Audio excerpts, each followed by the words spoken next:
नमस्कार, प्रणाम, जय श्री राम। भाइयों, आज हम कुछ अमूल्य औषधि के बारे में चर्चा करेंगे। ऐसी औषधियाँ जो खरीदी नहीं जा सकती है, जिसका प्रभाव होम्योपैथिक, एलोपैथिक, आयुर्वेदिक की किसी भी मेडिसिन से बहुत ज़्यादा होता है। आइए हम देखते हैं कि वे औषधियाँ क्या हैं। पहली औषधि है जल्दी सोना और जल्दी जगना। जल्दी सोने का मतलब है 10 बजे रात्रि के पहले सो जाना, और जल्दी जगने का मतलब है 3 से 4 बजे के बीच में उठ जाना। अंग्रेजी में एक कहावत है, early to bed and early to rise makes a man healthy, wealthy and wise. स्पष्ट है कि आप अगर रात्रि में जल्दी सोते हैं और जल्दी उठते हैं तो आप स्वस्थ रहेंगे, बुद्धिमान रहेंगे।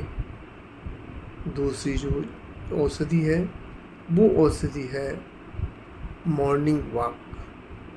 अगर आप सुबह सुबह या शाम को जब भी आपको समय मिले वॉक करते हैं, टहलते हैं, तो इससे आपके शरीर का ब्लड सर्कुलेशंस बहुत तेज़ी से चालू रहता है, शरीर में गर्मी उत्पन्न होती है और शरीर के सारे अंग प्रत्यंग अपना काम सही ढंग से करने लगते हैं।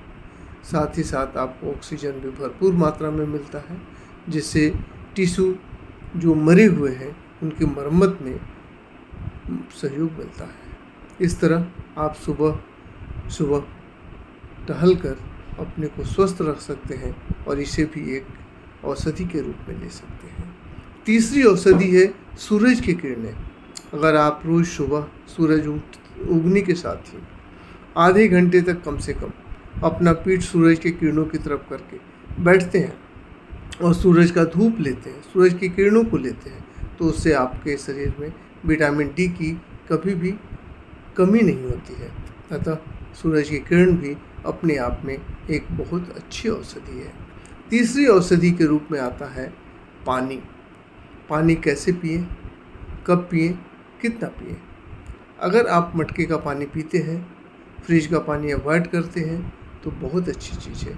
मटके के पानी में जो भी तत्व मिट्टी में है, उस जो मैग्नीशियम है, कैल्शियम है, बाकी अदर जो तत्व हैं वो भी उसमें मिल जाते हैं, जिससे वो शरीर को पुष्ट करते हैं, फायदा पहुंचाते हैं। और पानी खाने की तरह,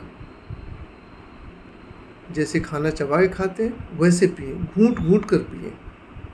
ऐसा करने से आप स्वस्थ रहेंगे।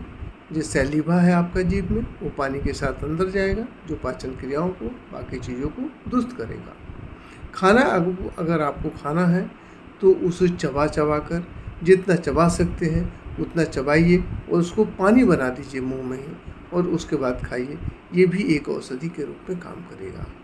नेक्स्ट है उपवास। अगर हफ्ते में, सप्ताह में एक दिन भी आप उपवास कर लेते हैं तो उससे आपके बॉडी के जितने भी टॉक्सिन्स हैं वो सब निकल जाते हैं। साथ ही साथ आपके बॉडी को रिफ्रेश महसूस होता है और उसकी जो भी पाचन क्रियाएं हैं वो दुरुस्त हो जाती है। अतः हफ्ते में एक दिन उपवास करना अति आवश्यक है।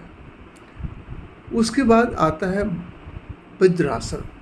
खाना खाने के बाद अगर थोड़ी देर के लिए भी आप वज्रासन में अगर बैठते हैं तो थोड़ी देर वज्रासन में बैठने के बाद वो भी एक औषधि का रूप में काम करता है। उसके आपके खाने की पाचन क्रियाएं अच्छी तरह होती हैं।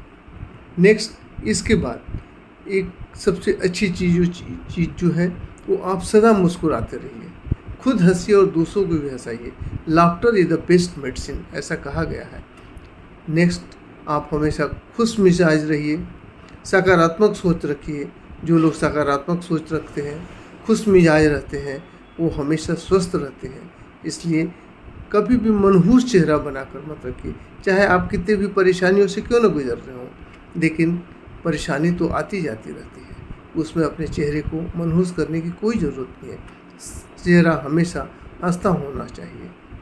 नेक्स्ट, अगर कोई चीज़ है तो वो है संतोषी होना। हर हमेशा संतुष्ट रहिए। अगर कोई भी चीज़ आपको पाने की इच्छा है, जितनी पाने की इच्छा उतनी नहीं भी मिली, कम भी मिली, फिर भी संतोष रहिए। लेकिन इसका ये मतलब नहीं है कि आप प्रयास नहीं करेंगे। प्रयास करते रहिए, जितना चीज़ चाहिए उतने के लिए प्रयास कीजिए, लेकिन जो मिल गया उससे खुश रहिए। अगर ये करते हैं तब भी आप स्वस्थ रहेंगे। और इसे भी खुश रहने को भी एक मेडिसिन के रूप में देखा जाता है। इसके अलावा मेडिटेशन, आप सबको मालूम है कि मानसिक स्थिति को सुधारने के लिए मेडिटेशन ज़रूरी है, ध्यान ज़रूरी है। इसलिए दिन भर में कम से कम अपना आधे घंटे का समय ध्यान को अवश्य लीजिए, जो आपको मेंटल रूप से, मानसिक रूप से स्वस्थ रखेगा। इसके अलावा अगर व्यायाम है, योगा है, इससे भी आप अपना समय दीजिए।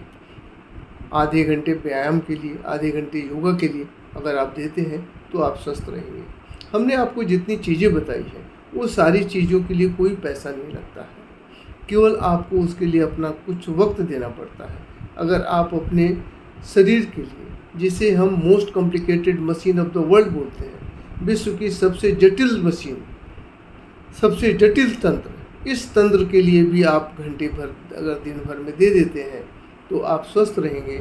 आपको किसी डॉक्टर की ज़रूरत नहीं पड़ेगी, आपको किसी वैद्य की ज़रूरत नहीं पड़ेगी, आपको कहीं हॉस्पिटल में जाने की ज़रूरत नहीं पड़ेगी, आप एकदम स्वस्थ रहेंगे। इसके साथ साथ मैं 2 चीज़ें और बता देता हूँ कि आप रात में सोने के समय अपने नाभि में तेल या घी 2 से 4 ड्रॉप अवश्य डालें और नाभि के 1.5 इंची के क्षेत्र में उसको फैला भी दें। 3-4 बूंद नाभि में डालें और थोड़ा सा फैला दें। ये और नेक्स्ट जो चीज़ है वो है कांस्य थाली मसाज। कांसे के थाली से अगर आप अपने पैरों में तेल का मसाज करते हैं तो इससे भी आपके बहुत तरह की बीमारियां दूर होती है।